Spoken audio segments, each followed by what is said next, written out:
म्हणजेच शेंगदाण्याची चटणी तयार करण्यासाठी सर्व साहित्य या शेंगदाण्यामध्ये घातला आहे।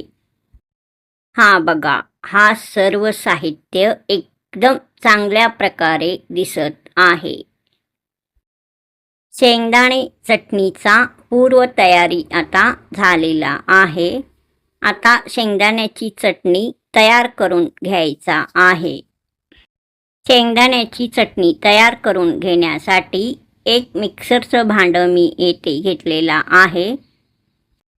शेंगदाण्याची चटणी तयार करून घेण्यासाठी हा सर्व साहित्य घेतलेला आहे। हा सर्व साहित्य आता मिक्सरच्या भांड्यामध्ये घालायचा आहे।